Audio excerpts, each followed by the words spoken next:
Good afternoon. Prayag సమర్పిస్తున్న smart invest కార్యక్రమానికి స్వాగతం. మార్కెట్స్లో ఇవాళ ఒక వోలటైల్ సెషన్ మనకు ఇవాళ ఉదయం నుంచి చూస్తున్నాం. ఇవాళ ఉదయం ఏషియన్ మార్కెట్స్ అన్ని కాస్త వీక్గా ఉన్నా మన మార్కెట్స్ చాలా పటిష్టంగా ప్రారంభమయ్యే ఒక దశలో 45-50 పాయింట్స్ ప్లస్లో నిఫ్టీ ఓపెన్ అయింది. అండ్ ఫస్ట్ 1 అవర్లోనే ఆ ప్రారంభ లాభాలన్నింటినీ కోల్పోయింది చెప్పుకోవాలి. 8796 దగ్గర ప్రారంభమైన నిఫ్టీ ఇంట్రాడే హై 8821. ఆ 8821 లెవెల్స్ నుంచి ఓ దశలో 8724 లెవెల్స్ కంటే ఆల్మోస్ట్ 95 పాయింట్స్ మీద పడిపోయిందని చెప్పుకోవాలి. బట్ మళ్ళీ లోయర్ లెవెల్స్ నుంచి మళ్ళీ పిక్ అయింది 8763 8765 దగ్గర. ప్రస్తుతానికి ఫ్లాట్గా జస్ట్ ఒక 2 to 3 పాయింట్స్ మాత్రమే మైల్డ్ ఆర్ మైనర్ లాసెస్తో ట్రేడ్ అవుతుంది. సెన్సెక్స్ కూడా జస్ట్ ఒక 2 to 3 పాయింట్స్ డౌన్తో ట్రేడ్ అవుతుంది. మొత్తానికైతే ఒక హ్యూజ్ స్వింగ్స్ ఇవాళ మనం మార్కెట్స్లో చూస్తున్నాము. లోయర్ లెవెల్స్ నుంచి చూసుకుంటే ఆల్మోస్ట్ 40-42 పాయింట్స్ దాకా రికవర్ అయింది ఇవాళ ఇంట్రాడే లో నుంచి 8724 లెవెల్స్ నుంచి. పీక్ నుంచి 100 పాయింట్స్ దాకా పడింది. దీన్ని బట్టి ఎంత వాలటాలిటీ వాళ్ళ మార్కెట్స్లో ఉందో మనం అర్థం చేసుకోవాలి. నిన్న ఆర్బీఐ క్రెడిట్ పాలసీ తర్వాత ఇలాంటి నీజర్కి రియాక్షన్స్ చూసాము. అండ్ మేబీ 8800 ఆర్డర్ లెవెల్స్ దగ్గర చాలా స్ట్రాంగ్ సపోర్ట్ మార్కెట్స్ ఉన్నట్టు కనిపిస్తుంది. అందుకే ఆ లెవెల్స్ ని టెస్ట్ చేసేందుకు, ఆ లెవెల్స్ని చేరుకునేందుకు పదే ఇండెక్స్లో ప్రయత్నిస్తూనే ఉన్నాయి. అండ్ బ్యాంక్ నిఫ్టీ ఇవాళ మేజర్గా మార్కెట్స్ పడడానికి కారణంగా చెప్పుకోవాలి.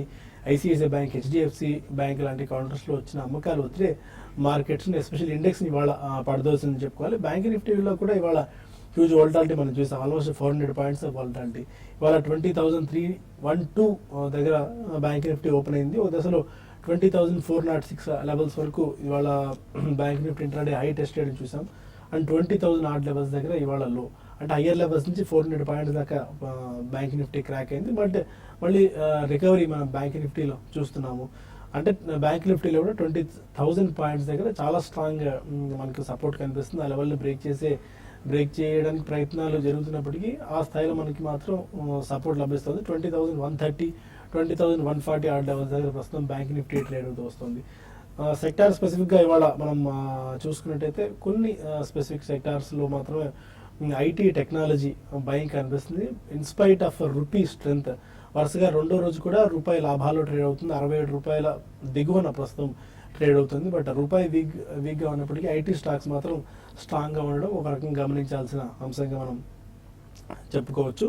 అండ్ స్టాక్ స్పెసిఫిక్ యాక్షన్ ఎక్కువగా ఉంది. వాళ్ళ స్టాక్ స్పెసిఫిక్ యాక్షన్లో భాగంగా కొన్ని స్టాక్స్, యాప్టెక్ లాంటి stock 17%, RPP infra 10%, Indian tourism development corporation ITDC 10% దాకా పెరిగింది. మనపురం ఫైనాన్స్ మంచి రిజల్ట్స్ నేపథ్యంలో 8% దాకా జంప్ రావడం చూసాం. జెస్డైల్ మళ్ళీ 400 మార్కును క్రాస్ చేసింది. 430 దగ్గర ట్రేడ్ అవుతుంది 6.5-7% గెయిన్స్తో. కేఈసీ ఇండస్ట్రీస్ కూడా లోయర్ లెవెల్స్ దగ్గర నుంచి బాగా స్ట్రాంగ్ పర్ఫార్మెన్స్ కేఈసీ ఇండస్ట్రీస్లో మనం చూస్తున్నాము. 165 రూపీస్ దగ్గర ట్రేడ్ అవుతుంది, 4% జంప్ అయ్యి. డెల్టా కార్ప్ కూడా 130 దగ్గర ట్రేడ్ అవుతుంది. అన్నిటికన్నా ముఖ్యంగా కొన్ని స్టాక్స్ ఇవాళ చెప్పుకోవాలి. For the matter Venky's India last year ఇదే క్వార్టర్లో లాస్ చూపించిన కంపెనీ ఈసారి ఎక్స్ట్రాడినరీ రిజల్ట్స్ని పోస్ట్ చేసింది. దీంతో 15% జంప్ వెంకీస్ ఇండియాలో మనం చూస్తున్నాం. 600 మార్కుని క్రాస్ చేసి చాలా స్ట్రాంగ్గా కనిపిస్తుంది. గత కొద్ది నుంచి నేను చెప్తూనే ఉన్నాను, ఈ మధ్యాహ్నం ఆ బులెటిన్లో మనం డిస్కస్ చేసుకుంటూనే ఉన్నాం. 52 వీక్ హై స్టాక్ టచ్ చేస్తూనే ఉంది. వెంకీస్ ఇండియాలో సమ్ ఆర్ ది అదర్ ఏదో యాక్షన్ జరుగుతుందని చెప్పి అందుకు తగ్గట్టుగా రిజల్ట్స్ చాలా పాజిటివ్గా వచ్చాయి. 52 వీక్ హై టచ్ చేసిన స్టాక్స్ అయితే 60+ దాకా ఉన్న వాటిలో యాప్టెక్ ఉంది. యాప్టెక్ ఇవాళ 17-18% దాకా జంప్ వచ్చింది. Ashoka Buildcon, BEML, BPCL, Compton Greaves electricals, LT foods, Dilip Buildcon, GAIL, Godrej industries, Mahanagar gas, PNB housing లాంటి స్టాక్స్ ఉన్నాయి. ప్రస్తుతానికి మొత్తానికైతే ట్రెండ్ కాస్త వోల్టాలిటీగా ఇవాళ ఉన్నప్పటికీ వాటి అండర్లయింగ్ స్ట్రెంత్ మాత్రం పాజిటివ్గానే ఉంది మార్కెట్స్లో యాజ్ ఆఫ్ నౌ. ఇప్పటివరకు మార్కెట్ ట్రెండ్ ఏంటి, ఈ టైంలో ఎలాంటి అప్రోచ్ మార్కెట్స్లో తీసుకోవాలని అంశాలపై మనతో డిస్కస్ చేసి వెళ్ళి సిద్ధంగా ఉన్నారు. Good afternoon both of you sir. Good afternoon. మార్కెట్లో ఇవాళ ఒక హ్యూజ్ వోలటాలిటీ మనకు కనిపిస్తుంది. బట్ స్టిల్ 8,800 అనేది జస్ట్ ఒక 20 పాయింట్స్ అటు ఇటు ఉన్నప్పటికీ ఇండెక్స్ల పరంగా కాస్త ఓకే లెవెల్గానే కనిపిస్తుంది. స్టాక్ స్పెసిఫిక్ యాక్షన్ ఎక్కువగా ఉంది ఇవాళ. ఈ రిజల్ట్స్ అయిపోయేంత వరకు ఎలాంటి అప్రోచ్ ఆర్ ఎలాంటి న్యూస్ కామన్ అనుకోవాలా, ఆర్ ఎలాంటి అప్రోచ్తో మీరున్నారు? I think results season is almost getting over and I think probably next 1 or 2 days I think రేపు అయిన తర్వాత మేజర్ రిజల్ట్స్ అయితే అన్నీ వచ్చేసినాయి. సో ఐ డోంట్ థింక్ ఇంకా రిజల్ట్స్ ప్రభావం అనేది మార్కెట్ల మీద అంతగా ఉంటుంది. But they will always look forward to అండి. ఎందుకంటే నిన్న రిజర్వ్ బ్యాంక్ ఇచ్చిన గవర్నర్ వీళ్ళందరూ ఇచ్చిన స్పీచ్ మూలాన మనకు తెలిసేది ఏంటంటే probably they may not even be cut before 31st March. Of course April ఉందనుకోండి మనకి మళ్ళీ మీట్ అనేది, సో ప్రాబ్లీ ఫ్రెష్ నెక్స్ట్ ఏప్రిల్లోనే. సో ఈ ఇయర్కి మాత్రం there is no interest rate cut అనేది మనం డెఫినెటివ్ అన్సర్టనిటీ అనేది ఒకటి పోయి డెఫినెటివ్ పాయింట్కి మనం వచ్చాం. సో ఈ కారణం వలన ఇట్స్ ఎ నార్మల్ కరెక్షన్ అనేది ఒకటి ఆల్రెడీ డ్యూ అండి. అది ఎప్పుడు అవుతుంది అనేది ఎంత అవుతుంది అనేది తెలియదు. Probably there can be 3 to 5% at the most. 5% is also big correction on the index. So ఒక 2 or 3% కరెక్షన్ అనేది రావచ్చు. బట్ ఓవరాల్ మార్కెట్లో అండర్లైన్ స్ట్రెంగ్త్ మాత్రం చాలా స్ట్రాంగ్ ఉందని ఇప్పుడే మనం చూస్తున్న లూపిన్ రిజల్ట్స్ కూడా వస్తున్నాయి. So Lupin has posted exceptionally good results. అంటే it has beaten all forecast and opinion polls of all national business channels. So ఈ కారణం వల్ల ఇప్పటిదాకా వచ్చిన రిజల్ట్స్ అన్ని బేస్ చేసుకుంటే మాత్రం I think there is a positive nature surrounded around the corporate results. కాబట్టి మనం ఎప్పుడు పదే పదే చెప్తూనే ఉంటాం. For years we been saying the same thing. Ultimately stock prices and market strength అనేది మనకి కార్పొరేట్ రిజల్ట్స్ లోనే ఉంటుంది. రిజల్ట్స్ ఎప్పుడైతే బాగుంటాయో డెఫినెట్లీ ఆ వైబ్రెన్సీ కానీ ఆ positive nature in the market వస్తుందని చెప్పి. So I think that is playing out అండి.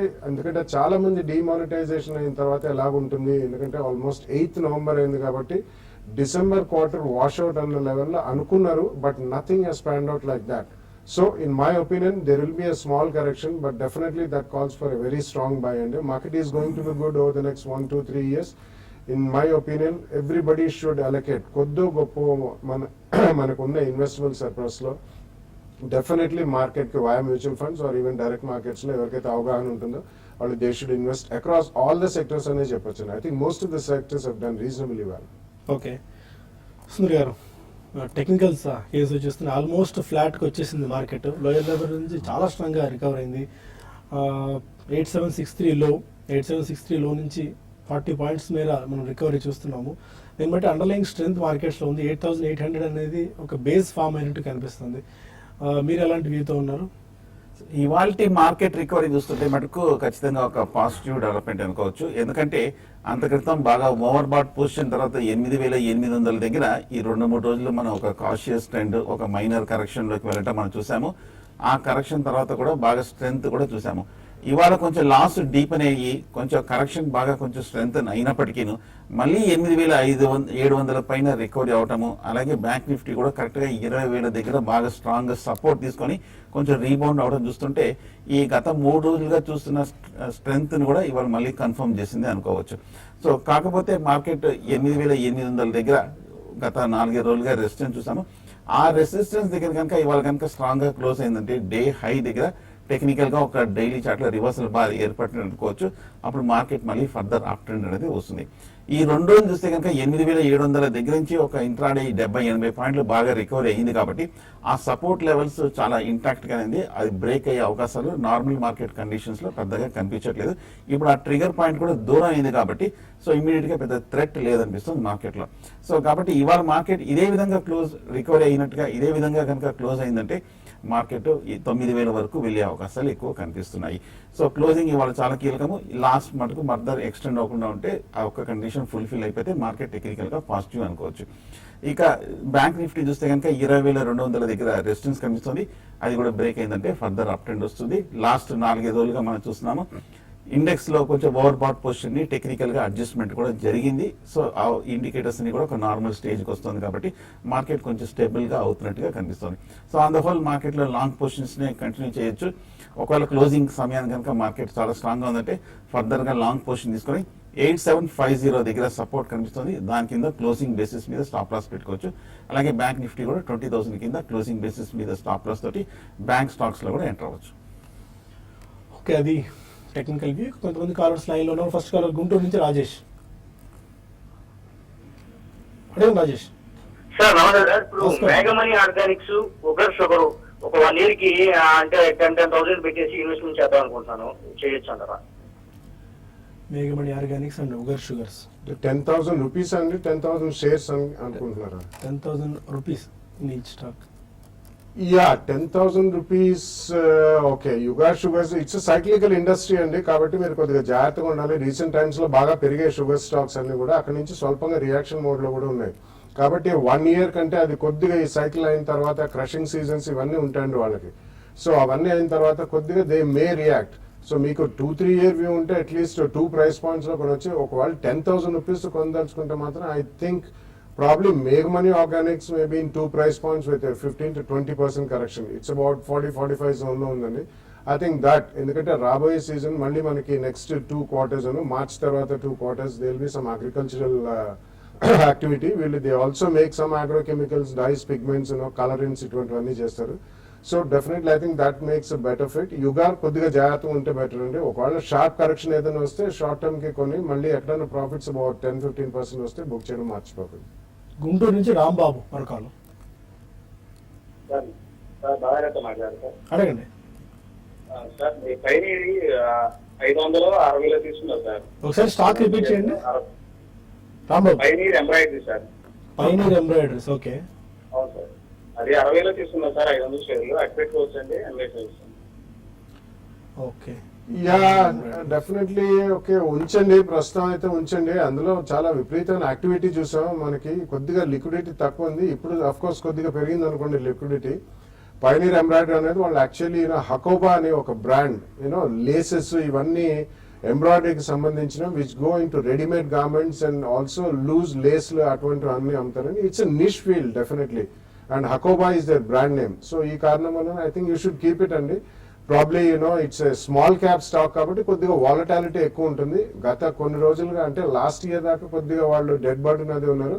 But now I think there again back to profitability. కాబట్టి ఆ బెనిఫిట్ ఆఫ్ డౌట్ వాళ్ళకి ఇచ్చి, because they own a brand name and it's one of the niche fields in garments or textile segment లో.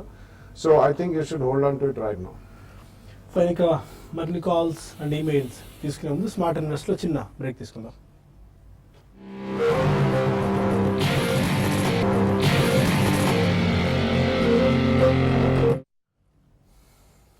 Welcome back to smart investor. మరో caller Vijayawada నుంచి రోహిత్ ఉన్నారు. అడిగాను Rohit. Hello hello అడిగాను రోహిత్, వినిపిస్తుంది. Hello hello, good afternoon sir. Good afternoon అండి, చెప్పండి. Sir నేను ఐజీ బెటర్ తెలుసు 290 తీసుకుంటానండి. ఇది 3 days నుంచి బాగా పెరుగుతుంది. టార్గెట్ లో ఉంది, అంతే ఎక్స్పెక్ట్ చేయొచ్చండి. అలాగే 1% 680 రూపీస్ లో తీసుకున్నాను. 1% ఎంతలో తీసుకున్నారు? 580 లో తీసుకున్నాను sir. 580 rupees, okay. IG petrol 1% beverages. రెండు స్టాక్స్ మీరు హోల్డ్ చేయండి. ఐజీ పెట్రోల్ చూస్తే కనుక ఈ మధ్యకాలంలో బాగా స్ట్రెంత్ అనేది మనం చూస్తున్నాము. ఈ last 1 or 2 months market reaction లో కూడా పెద్ద డౌన్ సైడ్ పార్టిసిపేట్ చేయలేదు. ఒక స్వల్ప కరెక్షన్ తర్వాత మళ్ళీ 240-250 దగ్గర బాగా కన్సాలేషన్ కూడా అవడం మనం చూసాము. కన్సాలేషన్ అనంతరం నిన్న ఇవాళ ఒక అప్పుడు బ్రేక్అవుట్ కూడా రావడం మనం చూసాము. బహుశా ట్రెండ్ ఇంకా ఫర్దర్ గా కంటిన్యూ అయ్యి మొన్న లాస్ట్ 1 month బ్యాక్ వచ్చిన హై 320-340 లెవెల్స్ వరకు వెళ్లే అవకాశాలు కనిపిస్తుంది ఐజీ పెట్రోల్. అలాగే ఫండమెంటల్ కూడా రీజనబుల్ గా స్ట్రాంగ్ గానే ఉన్న కంపెనీ కాబట్టి మీరు హోల్డ్ చేయొచ్చు. 1% కూడా ఈ మధ్య కాలంలో బాగా రికవర్ అయిన స్టాక్. ఈ స్టాక్ 540-550 దగ్గర ఆ మధ్య 2-3 వారాలు బాగా కన్సాలిడేషన్ అయ్యి ఆ తర్వాత బ్రేక్అవుట్ కూడా రావడంతో స్టాక్ మళ్ళీ షార్ట్ టర్మ్ అప్ ట్రెండ్ లోకి వెళ్ళటం మనం చూసాము. ఓవరాల్ గా ఫండమెంటల్ కూడా బాగా స్ట్రాంగ్ గా ఉన్న కంపెనీ, టెక్నికల్ గా కూడా బాగా పాజిటివ్ గానే ఉన్న కంపెనీ కాబట్టి హోల్డ్ చేయండి. ఒక 1-2 నెలల క్రితం వచ్చిన టాప్ 750-760 లెవెల్స్ కూడా వెళ్ళే అవకాశాలు కనిపిస్తుంది. సో రెండు హోల్డ్ చేయొచ్చు. హైదరాబాద్ నుంచి శ్రీహరి మరో కాలం. గుడ్ ఆఫ్టర్నూన్ అండి, బాలాగారితో మాట్లాడారండి. చెప్పండి. Good afternoon. Ashok Leyland, Eicher motors అండి. ఈ రెండింటి కంపేర్ చేసుకుంటే లాంగ్ టర్మ్ కేసు తీసుకోవచ్చు. ఇంకొకటి బజాజ్ ఫిన్సర్ ఉంది, Bajaj Finserv, both for the long term అండి. ఈ అశోక్ లేలాండ్, ఐషర్ మోటార్ సంబంధించి మేబీ ఇవాళ కొద్దిగా పాజిటివ్ స్పాట్ ఉండేట్టు కనిపిస్తుంది. ఎందుకంటే స్క్రాపేజ్ పాలసీకి గవర్నమెంట్ ఇన్ ప్రిన్సిపల్ నాట్ ఇచ్చింది. మేబీ అశోక్ లేలాండ్, ఐషర్ మోటార్స్, టాటా మోటార్స్ లాంటి కౌంటర్స్తో పాటు ఆటో యాన్సిలరీ స్టాక్స్ నేను పిక్ చేసుకోవచ్చా ఈ న్యూస్ నేపథ్యంలో? This news has been there for quite some time అండి. డెఫినెట్లీ అంటే నాట్ ఇచ్చిందంటే ప్రాబ్లీ డెఫినెటివ్ డేట్ అనేది వాళ్ళు గతంలోనే ఇచ్చారు. But nobody is sticking to that. So unless the implementation policy is very strict, I think that's a bit difficult. But otherwise, definitely, manaki April 1st nunchi, because we are moving to BS4. Yes. That's another added news. Ippudu meer cheppinu kuda, it can definitely be a positive nature for the market. It's a positive point for the market. So ee karanamana between Ashok Leyland and Eicher Motors, meer edi manchidi long term ga, it's a very difficult question to answer andi, because one thing caveat is I own Eicher Motors. Naku chala kalam nunchi na daggara Eicher Motors undi. Number one, Ashok Leyland is also one of the strongest players in truck segment andi. So మీరు price పరంగా చూసుకుంటే మాత్రం Ashok Leyland is completely LCVs HCVs and MCVs అంటే 4-wheelers commercial trucks segment లో ఉన్నారు.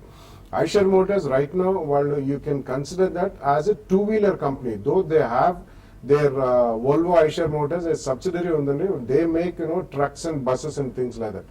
So it's a combination of all these things అండి. So best thing is మీరు ఒకవేళ ఇన్వెస్ట్ చేయదలుచుకుంటే you should invest in both అండి. రెండింటి కూడా I think future will be good because ఇదేమో niche player and 95% of the plus leisure biking market ని వాళ్ళు క్యాప్చర్ చేశారు. They are in a monopolistic situation. కాబట్టి ఎవ్రీ డిప్స్ లో మీరు కొనండి. But Ashok Leyland also is definitely a good one. You can buy it in 2 price points. Vijayawada నుంచి మూర్తి మరొకరు. Hello, అడగండి మూర్తి గారు. నమస్కారం అండి సుందరరాజు గారు. నా దగ్గర బజాజ్ ఎలక్ట్రికల్స్ 200 మార్చులో 200 షేర్లు ఉన్నాయండి. దాని రిజల్ట్స్ బాగానే ఉన్నా అందరూ బయటకు వచ్చేయమంటారా? బజాజ్ ఎలక్ట్రికల్స్ బజాజ్ ఎలక్ట్రికల్ చూస్తే కూడా ఈ స్టాక్ చాలా స్ట్రాంగ్ గానే పెర్ఫార్మ్ చేయడం మనం చూస్తున్నాము. ఇవాళ కూడా ఒక 2% వరకు బాగా పెరగడం కూడా మనం చూస్తున్నాము. బజాజ్ ఎలక్ట్రికల్ చూస్తే కనుక టెక్నికల్ గా బాగా బులిష్ గా కూడా కనిపిస్తోంది. ఓవరాల్ గా చూస్తే కనుక బజాజ్ ఎలక్ట్రికల్స్ నా ఉద్దేశం హోల్డ్ చేయండి. ఈ మధ్య కాలంలో 210 రూపాయల దగ్గర సపోర్ట్ తీసుకొని 250 రూపాయల వరకు వెళ్ళటం మనం చూస్తున్నాము. బజాజ్ ఎలక్ట్రికల్ చూస్తే కనుక కాకపోతే నెక్స్ట్ టార్గెట్ 270, 275 దగ్గర కనిపిస్తుంది. ఇటీవల లాస్ట్ 2-3 months వచ్చిన టాప్ కూడా అదే. డెఫినెట్ గా మీరు ఫండమెంటల్ గాను టెక్నికల్ 2 పాయింట్ ఆఫ్ వ్యూలో మీరు హోల్డ్ చేయొచ్చు. 1 మెయిల్ ఒకటి తీసుకుందాం. మణికుమార్ అడుగుతున్నారు, టేస్టీ బైట్ 20 షేర్స్ ఉన్నాయి, 4200 లో తీసుకున్నారు. ఈ టైంలో ప్రాఫిట్స్ బుక్ చేసుకోవచ్చా, ఇంకా ఏ ప్రైస్ వరకు ఎక్స్పెక్ట్ చేయొచ్చు? టేస్టీ బైట్ చాలా స్ట్రాంగ్ గా ఉంది. ఇవాళ చూస్తే కనుక 7.5% వరకు పెరగటం మనం చూస్తున్నాము. ఓవరాల్ గా ఈ సెక్టర్ కూడా బాగా బులిష్ గానే కనిపిస్తోంది. ఓవరాల్ గా లాంగ్ టర్మ్ టెక్నికల్ కూడా చూస్తే కనుక చాలా స్ట్రాంగ్ పెర్ఫార్మెన్స్ కూడా మనం చూస్తున్నాము. నా ఉద్దేశం హోల్డ్ చేయండి. ఎందుకంటే ఇటీవల కాలంలో వచ్చిన 5000 లెవెల్ ని కూడా టెక్నికల్ గా ఒక బ్రేక్అవుట్ వచ్చింది కాబట్టి బహుశా షార్ట్ టర్మ్ లో ఫర్దర్ కంటిన్యూ అయ్యే అవకాశాలు కనిపిస్తుంది. కాకపోతే మన లాస్ట్ 6 months గా కంటిన్యూస్ అప్ ట్రెండ్ లో ఉంది కాబట్టి షార్ట్ టర్మ్ లో కొంచెం ఓవర్ బాట్ లో ఉంది. మీరు ఒకవేళ షార్ట్ టర్మ్ పర్స్పెక్టివ్ అయితే కనుక పార్షియల్ గా మీరు ప్రాఫిట్ బుక్ చేయొచ్చు. లాంగ్ టర్మ్ అయితే మటుకు హోల్డ్ చేయండి. ఫైన్. ప్రస్తుతానికి మనకు టీవీ5 న్యూస్లో సమయం మించిపోతుంది. సమయ భావం వల్ల ఇక్కడితో నేను ఆపేసి టీవీ5 మనీలో కలుద్దాం యూట్యూబ్ వేదిక ద్వారా. అక్కడ మరిన్ని కాల్స్ అండ్ ఈమెయిల్స్ తీసుకుందాం. Stay with us.